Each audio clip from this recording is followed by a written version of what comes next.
Welcome. This recording is designed to help you rest and to gently support your mind and body as you recover from a relationship where someone else's reality was placed over your own. You don't have to do anything right now. You don't have to follow every word. Your unconscious mind already knows how to listen in whatever way is useful for you. Let yourself get comfortable. Now it might be bed, lights low, nothing left to check on your phone. And whenever you're ready, you can let your eyes close. Or you can let them stay soft and unfocused. Whichever your body prefers. As you settle in, there's no need to try to relax.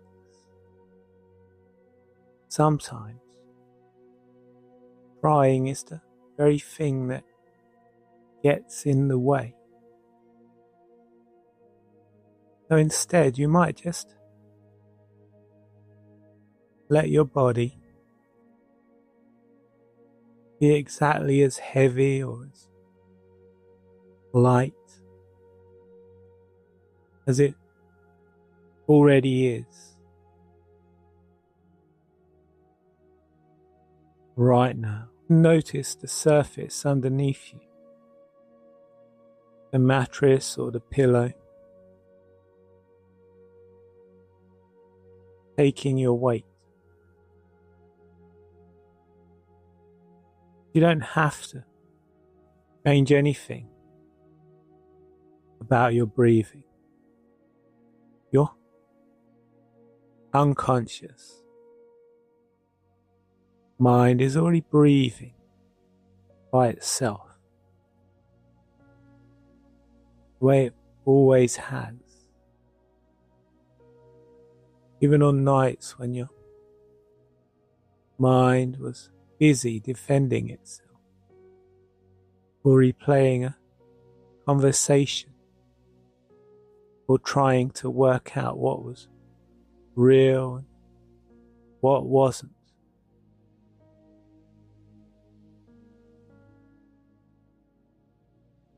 Now, none of that needs solving, because your unconscious mind, the deeper part of you, underneath all the noise, has never actually lost track of what's true. It's been keeping you safe this whole time, even when it was hard to hear.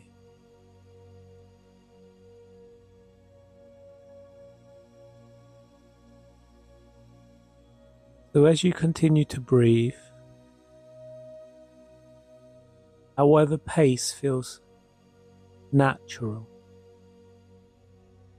you might become aware of the small muscles around your eyes.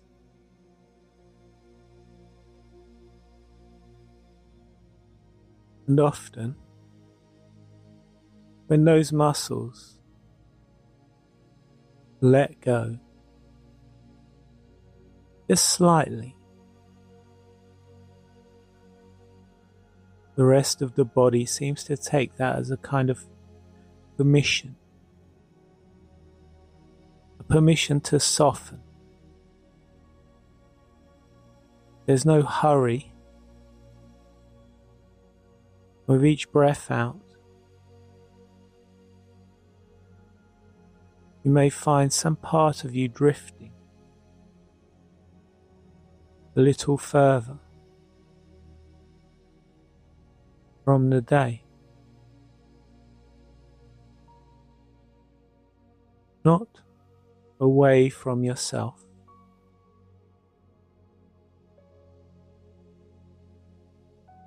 toward yourself.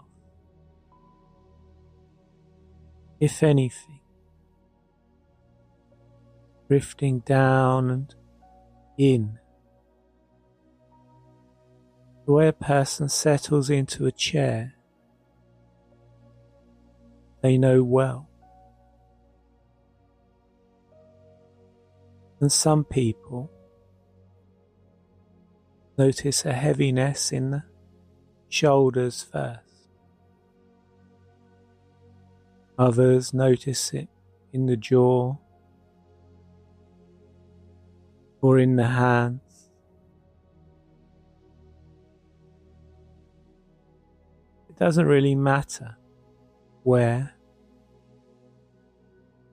Your unconscious mind will find its own way of showing you to let go. And in a moment, I'm going to count from 10 down to 1. You don't have to do anything with the numbers. They're just there, like stairs, just stare. Whether or not anyone's paying attention to them. As I count, you might imagine or simply sense you are moving down an old stone staircase,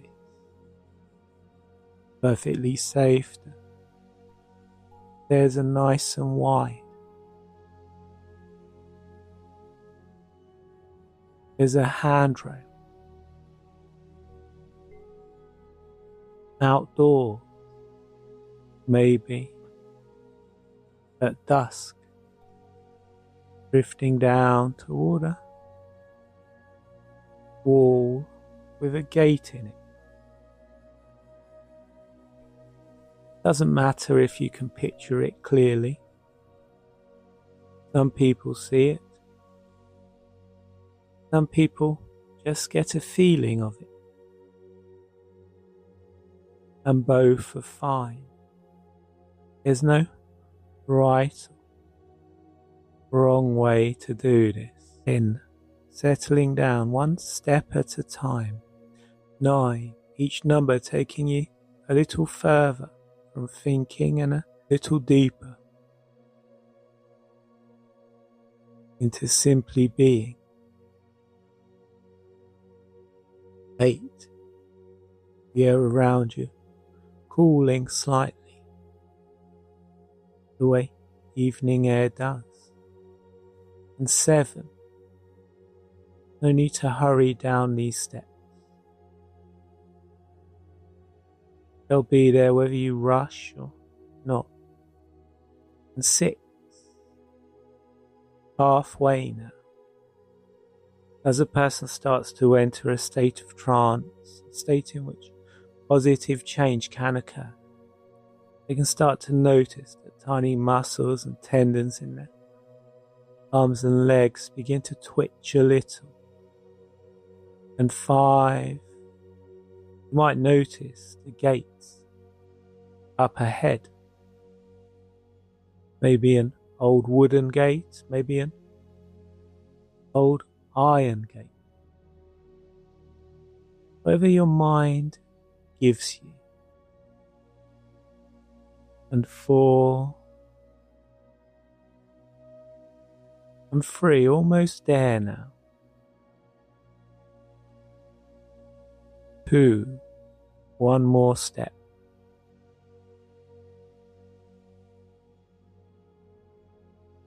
1, and you can find yourself standing at that gate. Beyond that gate is a garden. It's been there a long time, longer than you might expect. And like a lot of gardens that haven't been tended for in a while, parts of it are overgrown. There might be brambles along the path, ivy over the wall. Some of the beds are barely visible under weeds that grew fast because nobody was watching them grow. This garden belongs to you. It always has. It was yours before anyone else had an opinion about it. And for a while, someone else was standing in this garden with you, telling you what was really growing here and what wasn't. Telling you the roses were weeds and the weeds were roses. Telling you your own eyes were wrong. That your own memory couldn't be trusted, that the version of events belonging to them was simply diversion. And that's a strange thing to live with. And it leaves a mark. Not on the garden itself, but how much you trust your own sense of what's real when you're standing in it.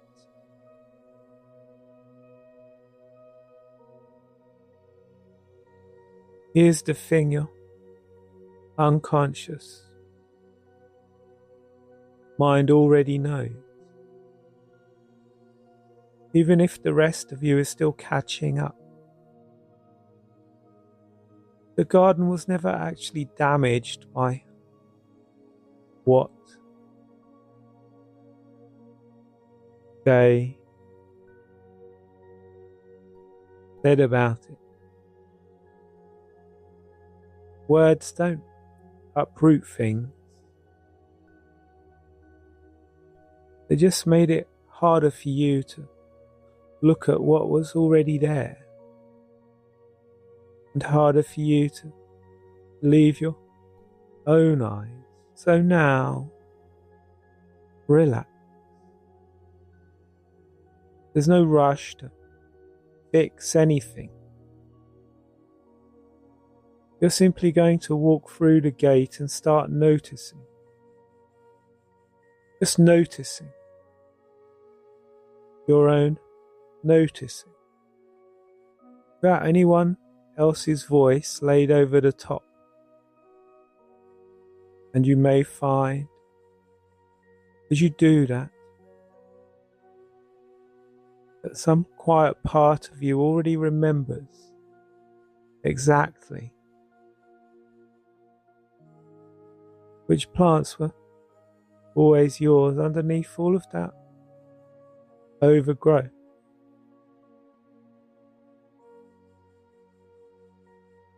You step through the gate now onto a path made of old flat stone. Some may be cracked, and that's all right. Cracked stones still hold weight. As you walk, you notice a bed of brambles off to your left. You don't need to clear it all. You might just crouch down gently, without forcing anything. Pull back a little of the growth.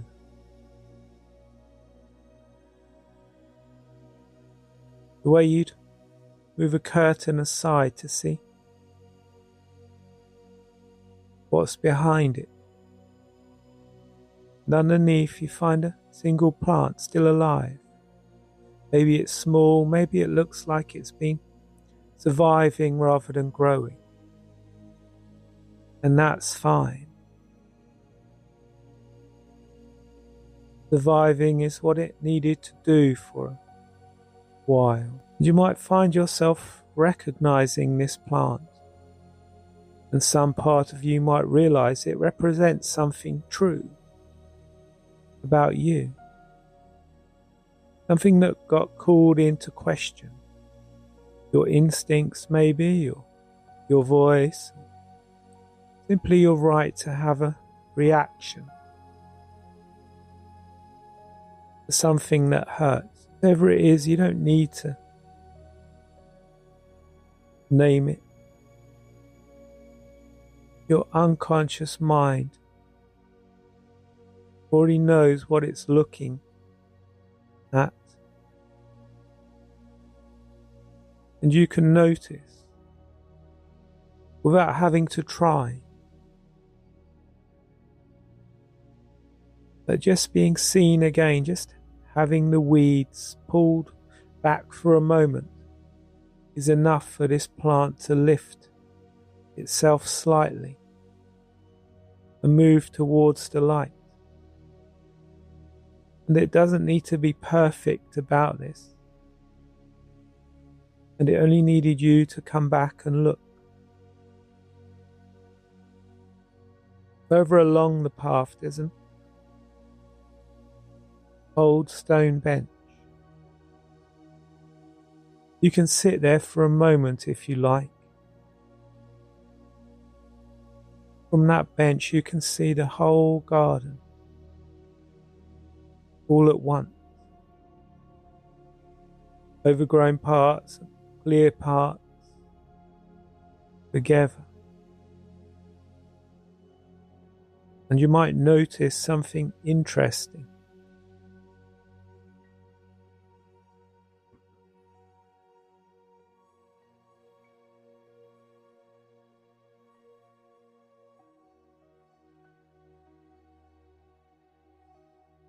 Even the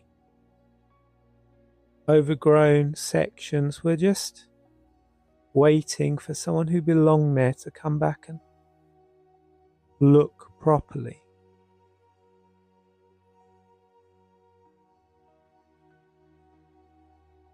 As you sit, you might become aware of a second gate, far end of the garden. The one that leads to the rest of your life. The people you trust. Now, the version of you that's still becoming. That gate isn't locked. It never was, it just was hard to see through. All to grow.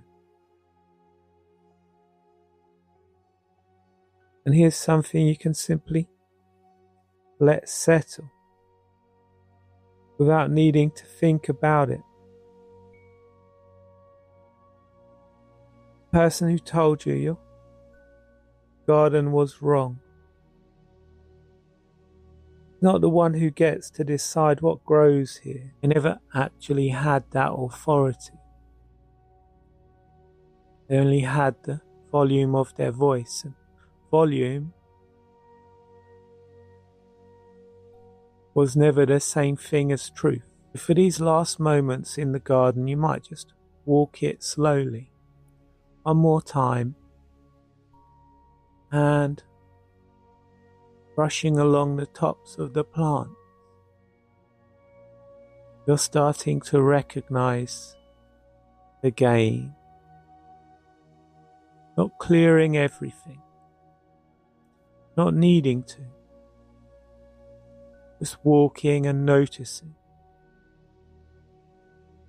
and letting your own eyes report back to you what's actually there.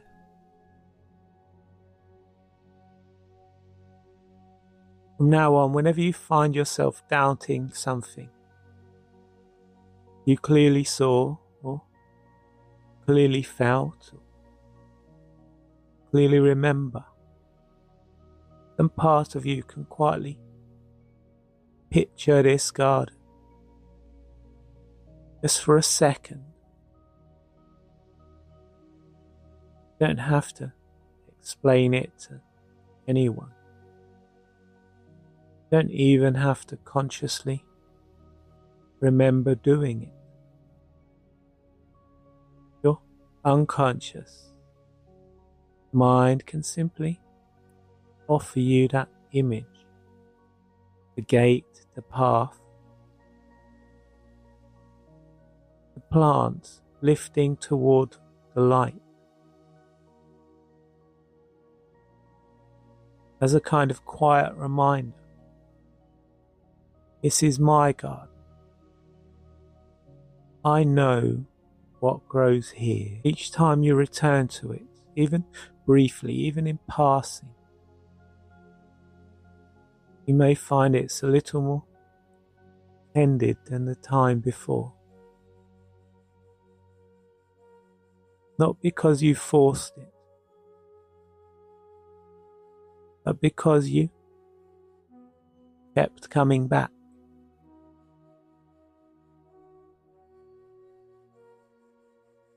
And now there's nothing left to do. You can leave the garden exactly as it is. Gate closed gently behind you. Everything in it safe until you return. Your unconscious mind will keep tending what needs tending in its own time, at its own pace. I'm going to count from 1 to 5. When I reach the number 5, you can come all the way back, noticing how good you feel. 1, beginning to notice the room around you again. 2, your unconscious mind keeping everything you found in the garden safely for whenever you need it. 3, a little more feeling returning to your hands and feet. 4, you'll be taking a slightly deeper breath now in your own time. 5, eyes open whenever you're ready, fully awake, fully present, carrying the garden with you. And this recording will be available for you whenever you need it. And the more you listen to this recording, the more you'll notice its positive effects. So thank you for listening, and see you next time.